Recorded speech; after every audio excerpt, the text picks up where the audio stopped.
Right now, these procedures, let's not to use terribly fancy language, I don't know how else to say it, were revealed to me by my probing attention.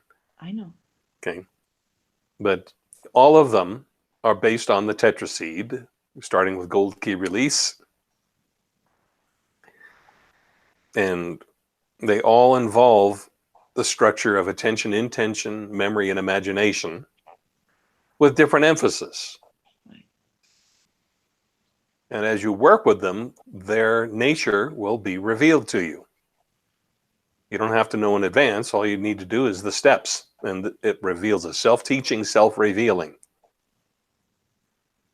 Right, and I'm just trying to talk intelligently and ask you intelligently for what I want. I don't know. I was with you all until now when we're talking about crystal crumb procedure and all that, then all of a sudden you throw in the tetraseed and it's like, well, I don't know what I don't know where that fits in. So And the TetraSeed is just the 4 sets of 3: attention, intention, memory, imagination. so that's that, if you will, if you will, that's a complete unit that's in these other steps. Yeah, that's the foundation. Concept.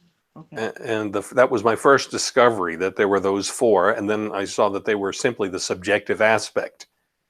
When you look at the world, what you don't see attention. What you see is a location of something. That's what attention does. It locates things. That's all attention does.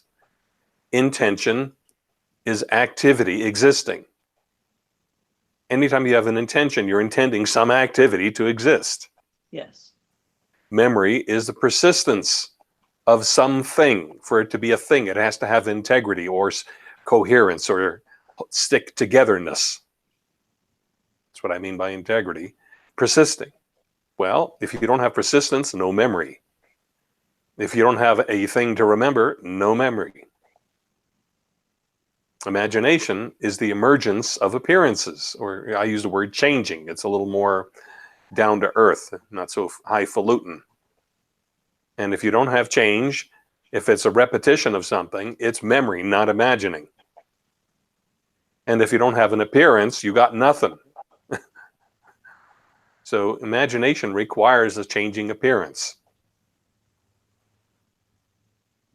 So that's what I meant when I spoke of the triads: attending, locating, location. That's a triad. It's got its subjective, which is attending, and it's got locating some location. Locating is the action, location is that which is located.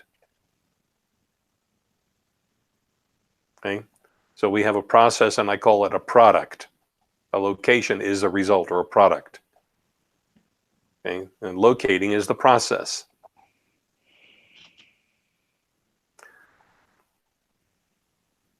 Well, bless your heart for being able to tell me this over and over and over again. I recognize the words.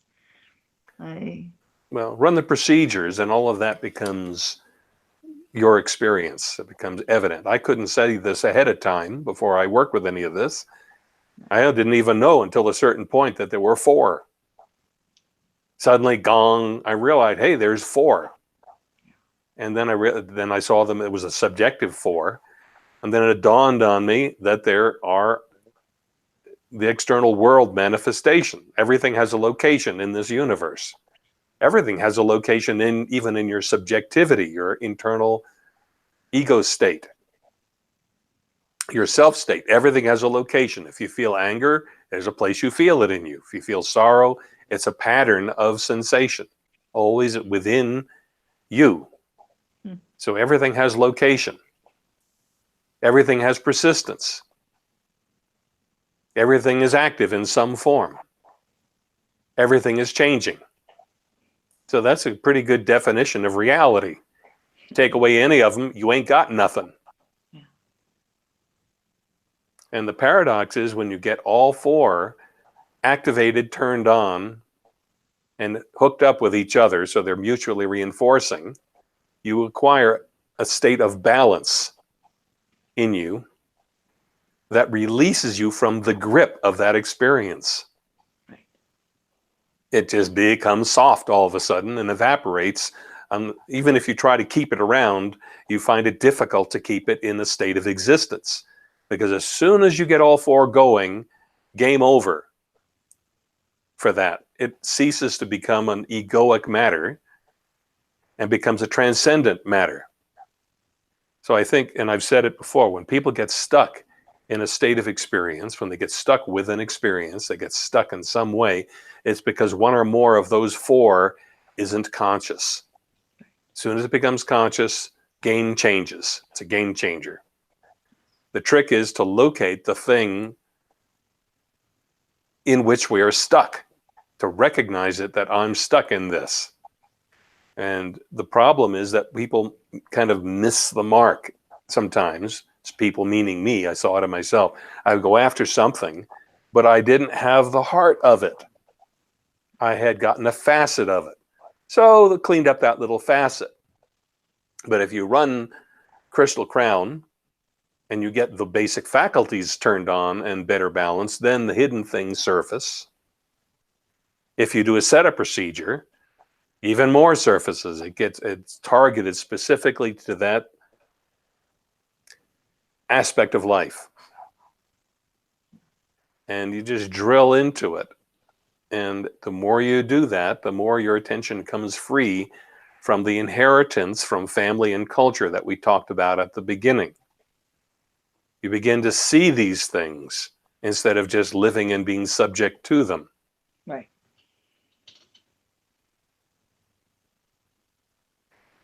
And there are many revelations that follow.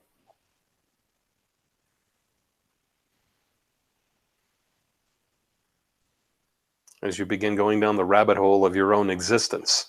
Well, yeah, once things change, everything changes. Yeah, and you've told me stories about your family dynamics that have changed, right? Yes, I've told you stories. Right. Surprisingly. Also the Amazon thing. Yes, yes, See? yes.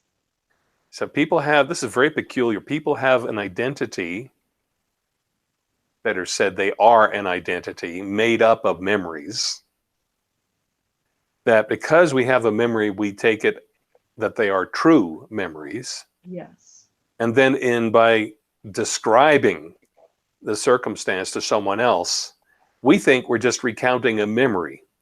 Whereas what we're really doing is reinforcing or even just perpetuating the predicament in which we are finding ourselves.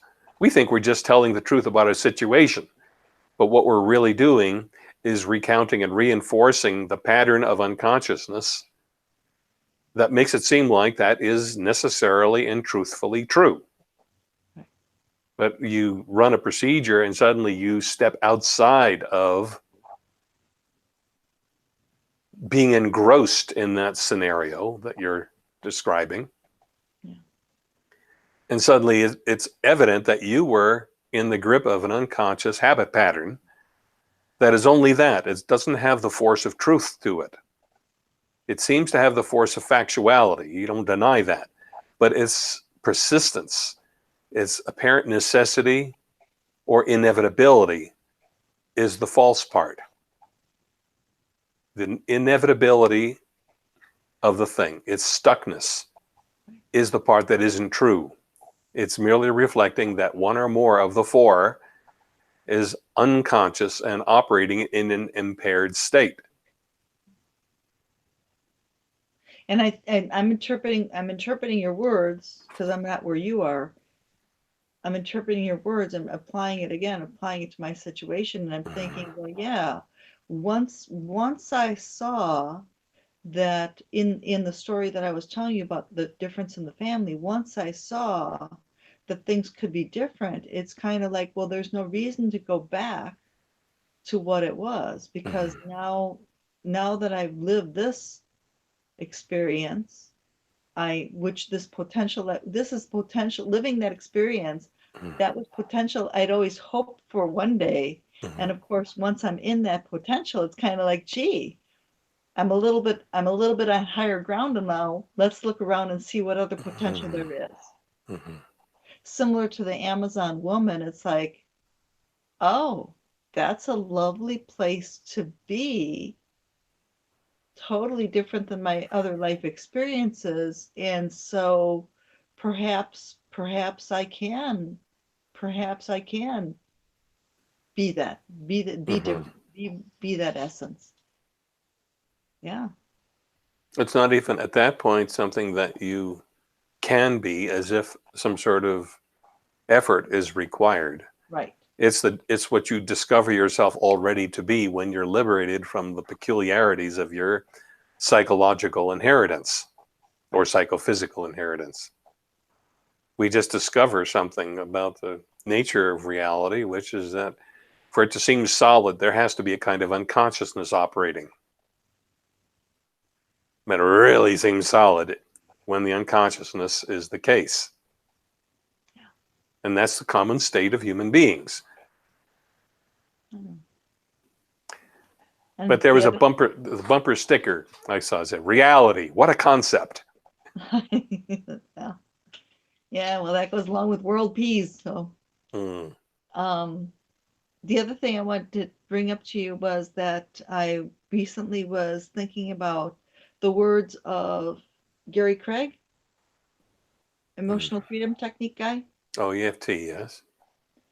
And what he was always saying is he would always be talking about the writing on our walls and Hmm. how we write on our walls and our parents write on our walls and everybody Hmm. else in Hmm. society, we read what's on the walls, and essentially it, that those are the rules that we have to follow, all Hmm. those writings. And I was thinking about that the other day when I was doing some gold key release, and I started out and I had an issue, and I got to, once again, I got to, oh, maybe I made it as far as it's true, it's true, it's untrue, it's untrue. And then it was like, where is it? Where did it go? Hmm. And that happened several times. And I began to believe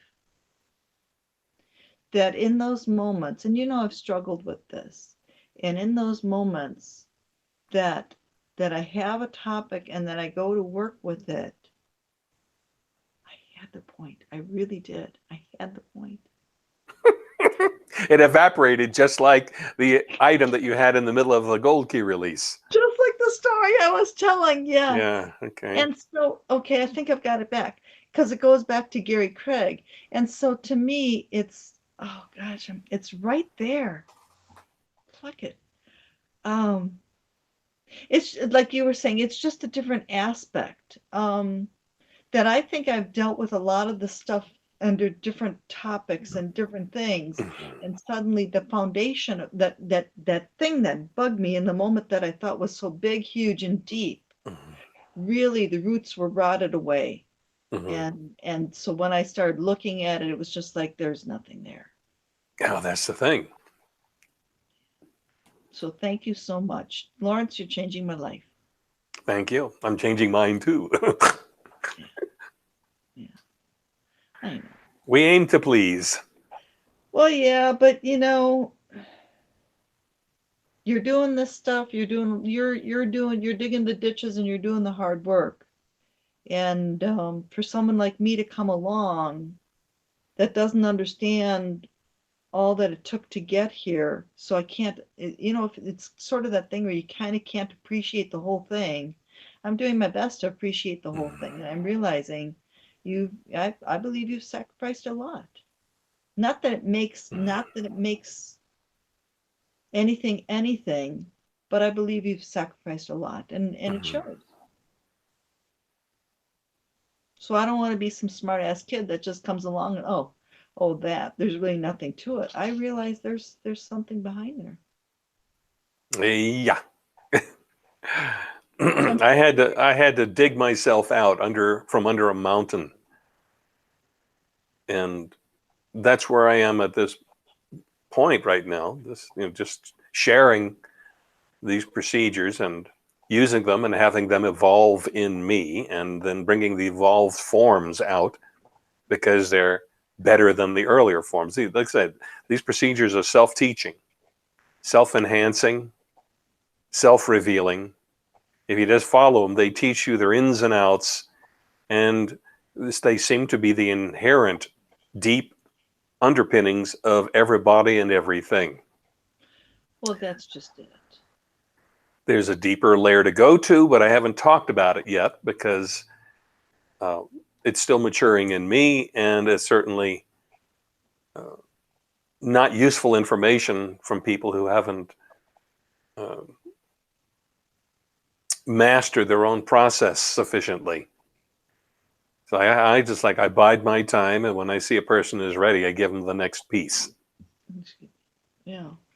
Well, otherwise you give it, for instance, you give it to me now and it's not going to mean much to me, and I'm not going to and I'm not going to have the respect to understand how to use it, and then it's like pretty soon it's Lawrence, dear Lawrence, it's time for me to move on, because yeah, it's too foreign. Well, that's right. That cycles back to our earlier topic about bridging between what's available to the waking state and what's emerging from the subconscious or unconscious. And I know what I've had to go through, and because I've gone through it, maybe I have some insight into what others will have to go through to bring it to life in themselves, and the possible pitfalls or ordeals they may encounter, most of which are self-invalidation. Yeah. And the sad thing is, as much as you and I appreciate what it is that you're doing, so many people are so unaware that I know that. all this is going on. Yeah, they're engaged in a process of solving problems by manipulating the problems or solving rather than dissolving. Yes, which to me brings back the concept of what you always say from Thomas Hanna's book. Well, maybe it's more your writings about how when with the body, they're not treating the problem, they're treating the symptom. Yeah, and they're trying to manipulate the symptoms instead of undermining the or rehabilitating maybe the faculties that gave rise to the problems. Thank you for honoring me. I saw the connection. Mm-hmm. I take it that you saw the connection that I was presenting. Mm-hmm. Exactly. All right, kind sir. I think it's time to let you go about your business. Very well. Okie dokie. It's been nice to see you. Was it a Thank problem? you. Is this position? Are you That's looking at perfect. That's all right. That's fine. Are you looking at my nose the entire time? No, ma'am. You'll Oh, see in the video. In fact, you okay. should be able to see on your screen what I'm seeing. Not really. It's a teeny tiny. It's a postage stamp corner. Okay. So I can sort of. Yeah, I suppose I can sort of see it. I took my glasses off, so Mm-hmm. if it was in Braille, I'd do it better. I don't read Braille. All Okay. right, I'm going to let you go. Okay. So as long as this is working, I'm glad it's working, and thanks for showing up. And All right then. I'll write again sometime. Okay. Thank you.